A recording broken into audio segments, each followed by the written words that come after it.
Well, good morning. Welcome to Thoughts Can Change Your Life with me, Reverend Wolak. I'm here each and every day at 8 a.m. as we explore this journey of life together. And we're finding out little bits and pieces every day because our level of awareness is only able to absorb so much new. We're not able to take quantum leaps. At least that's been my experience. I know very few people who have taken a quantum leap, but rather it's a gradual process of unfolding. And so today I brought up the idea of joy because everyone's talking, I want to be joyful. I want to experience joy. Well, here's what I understand about joy. It's a perspective. What might be joyful for me may not be joyful for you. It's just that simple because each of us has a different perspective. We've attached a different value to things. A lot of people might not find talking in front of a camera every day at 8 a.m. joyful. I find it very joyful. I love it. I get to be me. I get to share. I get to express. Maybe I was meant to be in front of a camera. I don't know. I just find it joyful. But here's the key thing about joy. Joy can cause a lot of pain, And joy causes a lot of pain when we're attached to having joy all the time. Because that, my friends, is an unrealistic expectation. It's unrealistic to believe that you can be joyful 24/7. It's not possible because there's contrast. That's the key thing. Here's the other thing. There are people who were joyful yesterday about this or that, and there were people for the same reasons not joyful about the same exact things. We value different things, don't we? We've always valued different things. No two people value the same thing. I can look at my wife. I've been married for, what have I been married? I'm going on 49 years. I'm in my 49th year. And some things we both are joyful about. There are other things that I'm joyful and she's not. She's joyful and I'm not. Why? We value different things. That's something that most people have never really explored is values. What is the hierarchy of your values? And when I'm talking about values, I'm not talking about honesty, integrity. I'm talking about values of what do you want more in your life of? Where is there a great void? What do you put most value on? Because it has great meaning to you.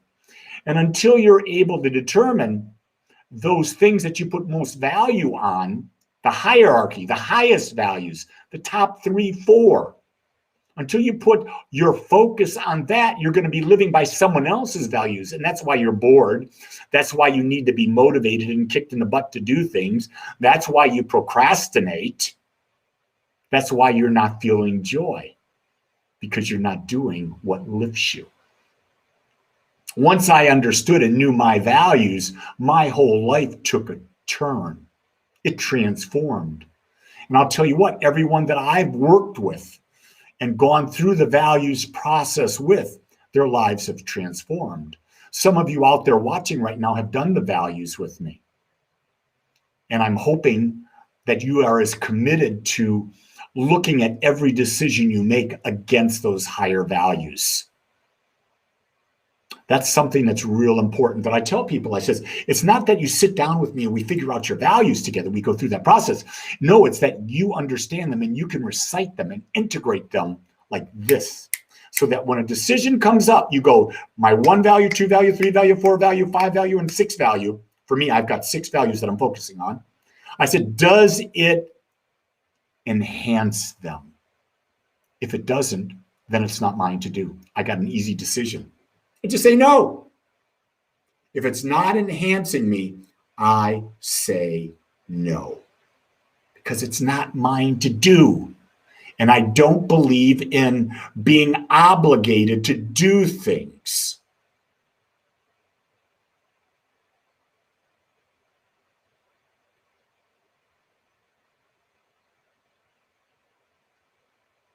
So Alexander just made an interesting comment. He said, let me see if I can do this. I don't know if I can. Oh, well, that's okay. Alexander said, I don't like values. Okay. Doesn't feel authentic.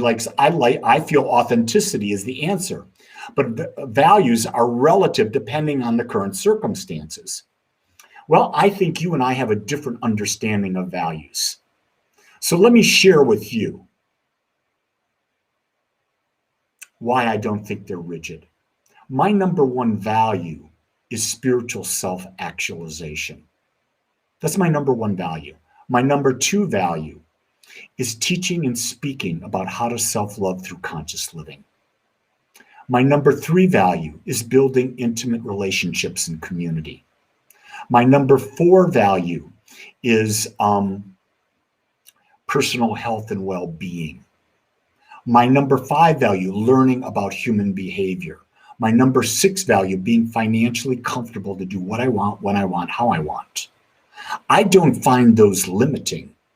I don't find those rigid. If you take my number one value, think about that. My number one value, spiritual self-actualization. Isn't everything spiritual? Isn't it about a greater level of awareness? My number two value, I love to speak. I love to teach. I love to do that. I don't find these limiting at all. When I'm focusing on these values, I'm in my bliss. When I'm not focusing on these values, I have to be kicked in the butt to do things. Where this, I just automatically do. Why? Because it excites me. Now, here's something I'll share with you. Your values do change. At one point, being a father was my number one value. My number two value was climbing the corporate ladder. Those aren't my values anymore. I've changed. I'm in a different place in my life. Number one, my kids are grown. Number two, I'm out of the corporate world. I'm a minister. I started my own spiritual center. I'm a teacher. I'm teaching people all over the world how to better self-love through conscious living. I don't feel that that's rigid. See, your values can change, but right now there are voids in your life that you would like to see more of. And unless you're focusing on them, you're going to be living to other people's values, because other people will throw their values on you. And then most people are people pleasers. And when they're people pleasers, they're going to do what other people want, and they're not going to be living, and they're going to be absolutely friggin' miserable. I don't know how else to say that. But when you're living to what you value, what you choose to focus on, you're going to feel good. And maybe for you, Alexander, maybe spontaneity is a high value. Think about that one. Spontaneity. My value being free and spontaneous in every situation. That could be your value. Sounds like that's what I'm finding as I read your statement. I don't know that to be true. That's my interpretation. Again, we come back to where we started this, and that joy is a perspective. And what's joyful for one is not joyful for another. It's just a wonderful discussion. Hey, I'm not saying I'm right. I'm asking you questions to consider, and you can determine what's right for you, because no one knows. No one has any idea what's right for you except you. So I come from a different perspective. When I was brought up as a Catholic, and I was told what I needed to do, what I needed to believe.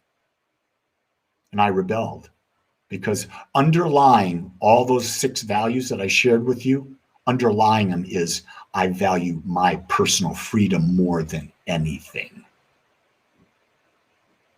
Yeah. I agree. You got to do what's right for you. There's no question about that, because it's your life. Your life, and you get meaning out of how you live your life. And that's everybody. Everybody gets meaning in how they live their life. And no one should be able to force another person to live any specific way. Everyone has the freedom of choice. We were given that freedom at birth.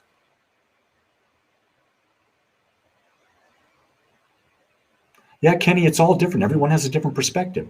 You can make laundry and dishes a form of meditation. You can make working out a meditation. For me, working out is a meditation. Cooking is a meditation. I love to cook. Remember, one of my values is health and well-being, and I love cooking great food. I love it. Karen's out there. She says, good morning. I'm tired of conforming to what others think I should believe. Damn right. And everyone reaches that point of being tired at some point. And then it's a matter of let's rediscover, let's reinvent ourselves the way we see ourselves. That's huge. You know, my friend Dr. John DeMartini, who is the number one, in my mind, teacher of human behavior in the world, he's where I got this values thing from, no question. I'm trained, I'm a licensed facilitator with him. And I didn't take that lightly. I buy it, hook, line, and sinker, because I've tested it for myself. John talks about the idea that when you're living what you value, you are living a life that's aware. A life that's aware. And when you're aware, that's when you rediscover yourself. But if you're living blind, if you're hypnotized, domesticated by society, trying to please other people, living by society's rules, I've got to be a good man, a good woman. Well, what does that mean? Is that holding you back? I've got to do what they tell me to do. No, you don't. No.